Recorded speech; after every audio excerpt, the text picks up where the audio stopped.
Salut à vous. Un format un peu spécial pour la chaîne. On va essayer de se donner rendez-vous tous les lundis pour parler un petit peu écologie, décroissance, tout ça avec mon compère Farid du Japon. Donc c'est la première vidéo et on commence par le top 3 raisons de ne pas devenir décroissant, c'est-à-dire les trois grosses difficultés qu'on a l'un et l'autre rencontrées. Ça se recoupe pas mal. La vidéo est de qualité pas mal dégueulasse parce que c'est fait sur téléphone et puis il y a du crépitement. C'est pas un problème de son, ça s'appelle un problème de feu. Voilà, il a fait la vidéo au fond de son jardin avec le feu qui crépite à côté. Donc ça crépite.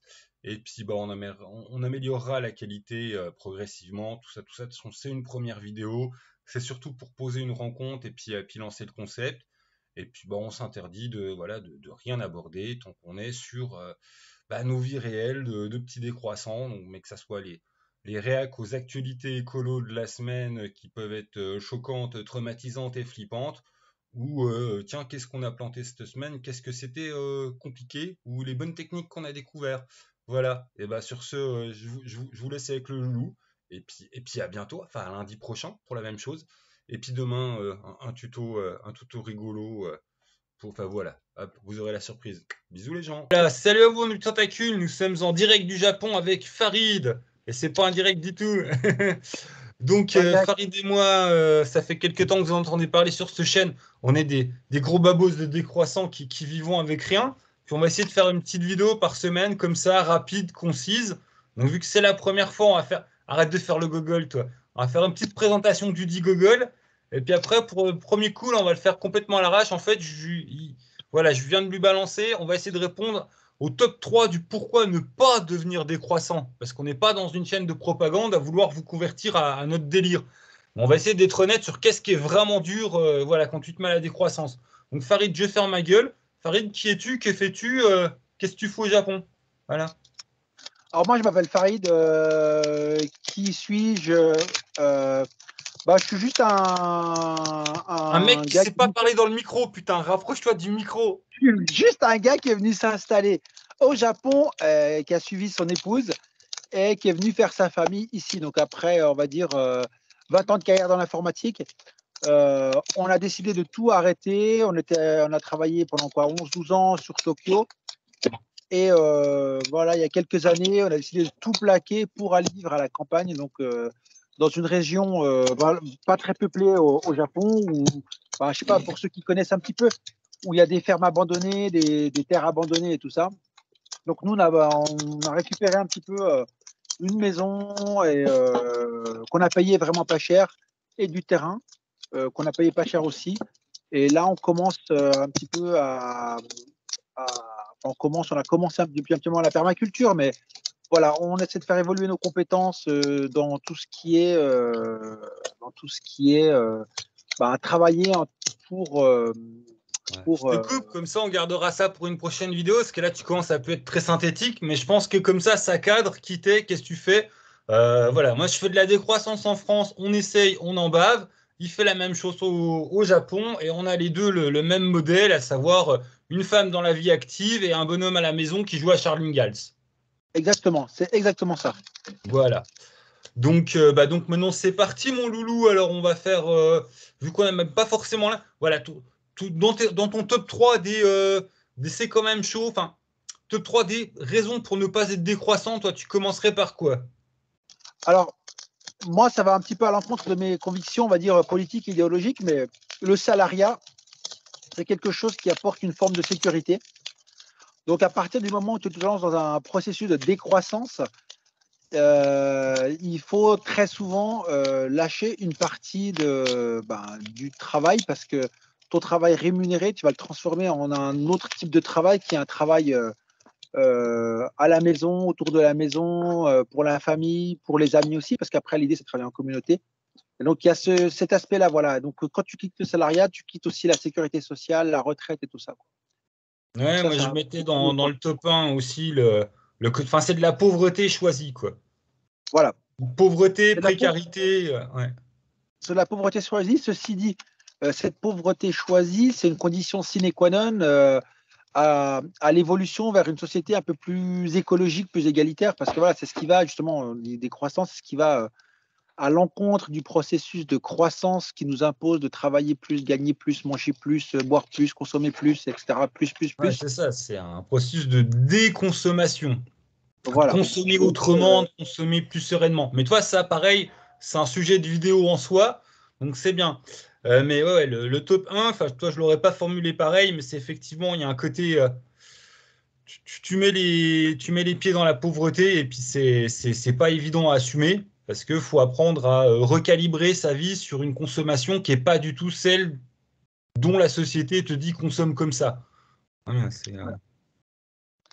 Ensuite, Après, dans le top 2, ben, dans le deuxième, je ne sais pas ce que tu rajouterais, mais moi, je mettrais bien le fait de devoir tout réapprendre quasiment. C'est-à-dire que moi, je suis parti d'une vie où j'étais assis derrière un bureau avec un clavier et, où je me débrouillais plutôt pas trop mal. Et là, maintenant, avec une grelinette, une scie circulaire, une tronçonneuse, voilà, quelques outils, une faux, et voilà, quoi, des bêches et compagnie. Et des outils finalement que je ne savais pas utiliser, apprendre à faire des nœuds, ne serait-ce qu'à ouais, moi mais quand je ça, cherchais de tu la vois, paille. je l'aurais. Enfin, moi, c'est ce que je disais, c'est difficile au sens même, comment dire. Enfin, toi, t'étais plus sportif que nous, enfin que moi quand on était gamin. Et puis ton Pas père, dur. toi, il t'envoyait au champ et tout. Quoi? C'était pas dur. Ferme ta gueule, quoi. Ah, puis l'autre, elle se marre aussi, mais fermez vos gueules les deux, quoi. Mais toi, je te Ouais. divorce, toi, je te renie aussi, quoi. Donc, Écoute, quand t'as fini tes vannes à 2 balles. Non, mais c'est vrai ouais. que, enfin, toi, tout l'apprentissage, je suis complètement d'accord, mais c'est un truc presque agréable, alors que, enfin, toi, mes 6 premiers mois, j'étais pas foutu de démarrer ma tronçonneuse tout seul. Bah, Ouais. j'ai pas eu besoin d'aller en salle de muscu. Le fait d'essayer d'être décroissant fait que toi, tu commences à faire tes biscottos parce que t'as besoin de compétences et de caractéristiques que t'as pas dans notre vie d'urbain, quoi. J'ai jamais eu besoin de faire de la muscu pour faire de la philo ou faire éduc ou t'en fous. Voilà. Alors, un truc, tu vois, pour aller dans ton sens, qui est assez particulier au Japon, c'est en fait les gens qui partent à la retraite, très souvent, ils retournent un petit peu à la terre. C'est-à-dire que quand tu viens de la campagne, en général, tu fais ta vie active, on va dire, dans un des grands centres, Osaka, Tokyo, une grande ville comme Hiroshima ou Okayama. Et après, quand tu as fini ta carrière, entre guillemets, tu retournes très souvent, enfin, en tout cas pour le fils aîné de la famille, dans la maison familiale, qui est très souvent une ferme, et où tu as quelques chanderies à faire, tu as un potager, tu as des trucs comme ça. Et un truc qui est absolument dingue, en fait, c'est qu'on a l'impression que ce retour-là, en fait, c'est deuxième vie à la campagne des personnes âgées, parce que, en fait, cette deuxième vie, elle les revigore, en fait. Et on a plein de gars qui ont 75 jusqu'à même 80 ans qui sont encore en forme, en fait. Hein. Et contrairement à ce qu'on voit en France où, voilà, jusqu'à 70 à peu près, puis après, ça se dégrade assez vite. Là, quand même, je trouve que les gens, ils ont la patate. À côté de chez nous, on a un voisin, il a 93 ans. Et il continue à aller faire son chant tous les jours. Donc, et voilà, c'est quelque chose que je trouve qui est chouette, quoi, ici, justement. Donc, alors, je Faut sais pas plus que- jusqu'où. Ouais, Ouais, mais j'ai perdu. on est sur la difficulté, puis tu as le côté se remettre au travail de la terre, et oui, c'est vrai que d'un côté ça conserve. Après, je sais pas si tu vois, l'hygiène de vie japonaise, c'est pas la même que l'hygiène de vie occidentale, si ça joue aussi. Ouais, mais en fait, si tu veux, ça, c'est une image d'Épinal un petit peu aussi. Euh, Moi, je trouve que les Japonais, ils ont un côté où ils font quand même plus attention à leur corps que les Français, sont sensibilisés à ça assez rapidement, très tôt, à leur santé, ne serait-ce qu'à leurs dents, le brossage des dents, faire un peu de sport, bouger son corps, faire attention quand il fait chaud, bien s'hydrater, tout ça. Nous, en France, il y a plein de trucs dont on n'a jamais entendu parler. En fait, moi, les enfants à l'école, je vois ce qu'ils font. Franchement, c'est un autre niveau, quoi. Et il y a des trucs qu'on fait en France qui sont beaucoup mieux aussi, par exemple. Enfin, ouais, je ne rentrerai pas là-dedans, on rentrera dans ce truc-là un peu plus tard, mais bon, voilà, Ouais, les deux on systèmes fera sont un différents. France-Japon une prochaine fois, ouais. Voilà, mais je trouve que le rapport au corps est vachement intéressant au Japon dans l'éducation et tout au long de la vie aussi, quoi. Voilà, c'est un truc qui est pas mal, quoi, qu'on n'a pas en France, qu'on n'a pas assez bien en France. Et donc là, et par contre, ce qu'on voit pas dans ce qu'on voit à l'image du Japon, c'est toute la quantité de bière qu'ils boivent, par exemple. Hmm. C'est un truc de fou, quoi. Quasiment tous, ils fument. Pareil, les gars autour de chez moi, ils clopent tous, hein. Quasiment tous les vieux, ils sont avec des clopes.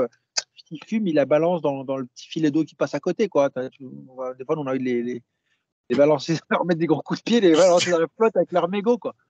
Donc, voilà, quoi, c'est. Ouais, il y a à boire et à manger, voilà. Comme dirait l'autre. Donc, avant que tu digresses, pour toi, le top 2 de la difficulté, c'est qu'il faut tout réapprendre.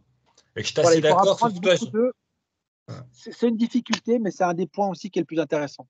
ouais. Parce qu'il y a un aspect remise en cause de soi-même qui est très fort. Et puis il y a un aspect reset aussi qui est bien, quoi. Pour citer Florence Pagny, il y a apprendre à aimer. Enfin, c'est con, mais toi, non, Laurent mais Pagny. Florent, ouais, j'en sais rien. Enfin, c'est Nietzsche aussi qui l'a dit, mais toi, c'est plus rigolo quand c'est Pagny. Mais tu vois, cette semaine, par exemple, j'ai eu mes premiers moments de presque plaisir à me taper du jardinage. Parce Ah que là, toi, moi je le j'ai des fais trucs pas, là. je le fais par conviction, pas par plaisir. Comme mes premiers temps de jardinage, mes premiers champs de patates, putain, comme c'était casse-couille. Ah ouais. Ah bah moi, tu vois, moi c'est pas ça justement. Moi j'ai toujours, bah justement, il y a un truc qui est vachement bien, je trouve, dans le jardinage, dans ce qu'on fait là, avec on couper du bois, machin, du chouette, c'est que tu as un retour très rapide sur ce que tu fais. C'est-à-dire que quand tu passes une journée, par exemple, tout à l'heure, on est parti avec Titouan pour préparer des planches de culture. On a fait 2 planches de culture à la grelinette, puis une planche de Donc, culture Titouan, qu'on a c'est fait son en. esclave woofer. Voilà. Ouais, il n'est pas esclave du tout. C'est un jeune padawan. Il est là pour apprendre. Et il apprend C'est très bien. bien. Donc, t'en Il est étais à vraiment. ta journée avec Titouan, ouais. Et ouais, et donc on a fait 2 planches de culture. Et en fait, le moment où on est entré dans le champ pour bosser, puis le moment où on est sorti, bah, on a vu le boulot qu'on avait fait. C'est satisfaisant, quoi. C'est pas mal. Donc tu peux apprendre le plus de boulot. Voilà. Donc Ok. voilà, quoi. Ça, c'est un truc que tu as quand tu. Et puis pareil, le fait de voir pousser les choses. Là, on a planté on a planté pas mal de choses la semaine dernière, des tomates en serre avec des herbes, du basilic, des Là, faut que fleurs. je te cadre. Là, on commence déjà à déborder des 10 minutes qu'on s'était donné. On a été qu'au point 2. Parce qu'on était Ok, censé parler de ce qui était difficile et toi, on part dans tous les sens. Donc, on partira dans tous ok. les sens une prochaine fois. Et ton point 3 le Alors, choc thermique le plus violent.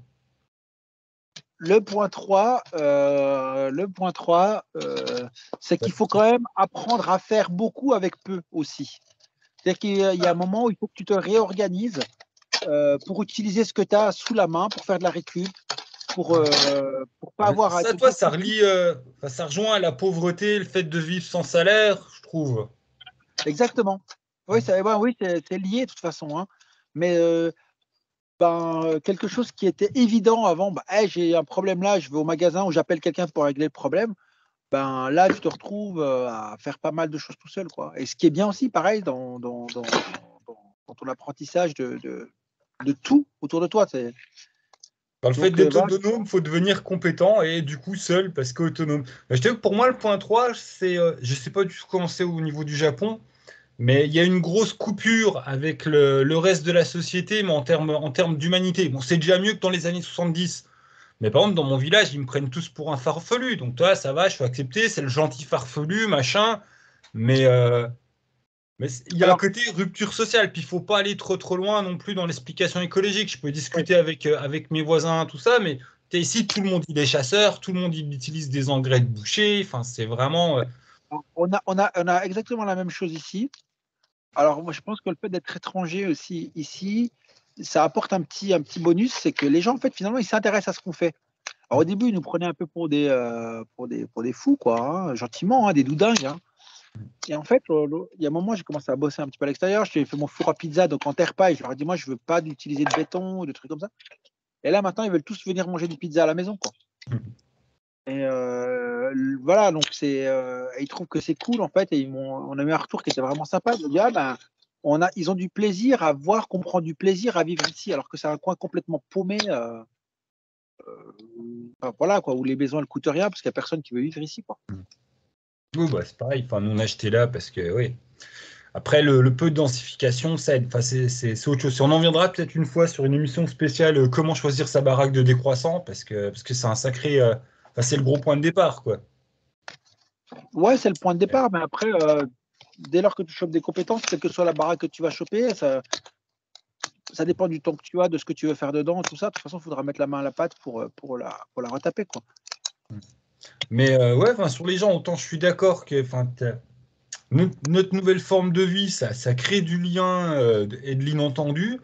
Autant, bah, toi, tu vas pas parler effondrement et puis décroissance et puis dérèglement climatique super facilement à tout le monde. C'est pour il y a moins de déni qu'avant à la problématique écologique. Enfin, toi, avant d'enregistrer, on parlait de l'alu de la dernière série Apple là, sur le réchauffement climatique. Et enfin, voilà, c'est des thématiques qui avancent, mais je trouve qu'elles avancent difficilement. Puis Alors chez moi, ici, haute patate, elles avancent très lentement. bah, alors ici, si tu veux, le débat est inexistant sur l'effondrement. Inexistant. Moi, enfin, il y a des rares articles qui peuvent aborder les problèmes écologiques, mais le concept d'effondrement, alors là, voilà quoi.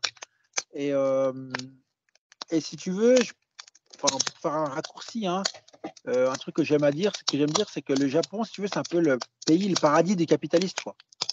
Les gens sont des consommateurs et ils n'ont pas vraiment de, ils anticipent rien, quoi.